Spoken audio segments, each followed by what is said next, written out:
आतंकवादियों वाला कानून, आज आतंकवादियों वाला कानून राजनीतिक पार्टियों के ऊपर लगाया जा रहा है और खास करके आम आदमी पार्टी के नेताओं के ऊपर लगाया जा रहा है। 4 लोगों के बयान के ऊपर आम आदमी पार्टी के 4 नेताओं को जेल में डाला गया। उसमें से एक परिवार के 2 लोग, बाप और बेटों ने एक बयान दिया है। बाप और बेटों ने क्या बयान दिया? उनके 9 स्टेटमेंट कैद होते हैं ईडी के सामने।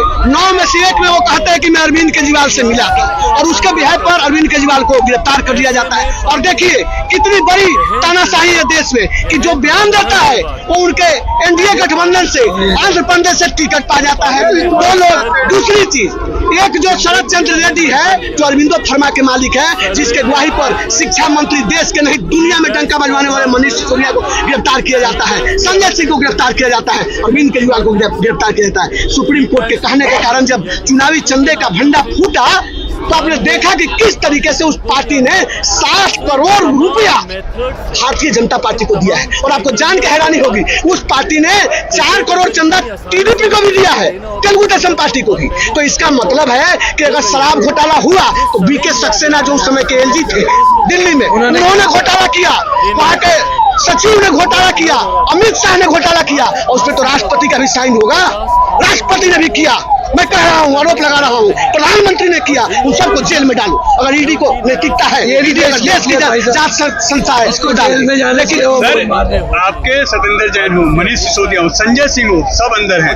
बड़े बड़े नेता क्यों नहीं उनको निकाल पर? 2-2 साल से अंदर हैं। मैं आपको यही तो कह रहा हूँ, इन्होंने एक एक्ट बनाया। आप सोचिए कि आप एक छोटा सा उदाहरण दे रहा हूँ। 6 महीना पहले जुलाई में उन्होंने जैसे 2G घोटाला जो नाम होता था, सुप्रीम कोर्ट ने कहा था 2014 में कि 2G घोटाला के बाद सारे को क्या किया जाएगा, निलंबन होगा। इन्होंने निलंबन के ऊपर फिर उल्टा कानून बना दिया 2023 में। और क्या बनाया? 143 सांसदों को पहले देश में सस्पेंड किया जाता है, राष्ट्रपति और उपराष्ट्रपति लोकसभा के सारे सदस्यों के सामने। और फिर एक कानून पास किया जाता है कि अब एयरटेल को सारा टेंडर दिया जाएगा और 2 अरब 36 करोड़ रुपया एयरटेल कंपनी एयर भारती जो है, भारतीय एयरटेल देती है भारतीय जनता पार्टी को। कानून तो सबके लिए बराबर है, आप लोग कानून के सामने क्यों नहीं अपने आप रख पा रहे? लोकतंत्र नहीं है, लोकतंत्र नहीं है। एक बात समझिए, 1 मिनट, लोकतंत्र नहीं है इस देश के अंदर। मैं पूछता हूँ कि अगर आदर्श घोटाला करने वाले अशोक चौहान ने आदर्श घोटाला किया है तो राज्यसभा का टिकट उनको क्यों? हेमंत बिश्व शर्मा ने घोटाला किया था, आप ही ने आरोप लगाया, तो उनको असम का मुख्यमंत्री क्यों बनाया? शुभेंदु अधिकारी ने अगर घोटाला किया था तो आपने वहां विपक्ष का नेता क्यों बनाया? आप मुझे बताइए, छोड़ दीजिए पुरानी सारी बातें। नया जो है, नवीन जिंदल को जो लिया है आपने, क्यों लिया है? आप ही ने तो करप्शन का आरोप लगाया था, लोकसभा का आपने टिकट दे दिया। आप जो कहते हो कि कांग्रेस चोर है, आप जो कहते हो आम आदमी पार्टी चोर है, आप जो कहते हो देश के अन्य पार्टियां चोर है, अब उस पार्टी के जितने चोर लोग थे उसको आपने अपने पार्टी में भर लिया और आप अब बीजेपी नहीं बचे हो, आप बीजेपी नहीं बचे हो, आप अब हो गए हो नया रूप में पुराने कांग्रेसियों की पार्टी जो चोरी करते थे पहले कांग्रेस में, आज कर रहे हैं बीजेपी। कुछ तो ऐसा सर्फ एक्शन टाइप का होगा जिसमें वो डालते हैं और वो साफ सुथरा कर देते हैं उनको। मोदी वॉशिंग मशीन है और मोदी पाउडर है। मोदी पाउडर निर्मा, मोदी पाउडर, मोदी जैसे निर्मा का प्रचार आता था वैसे आजकल मोदी पाउडर का प्रचार आता है।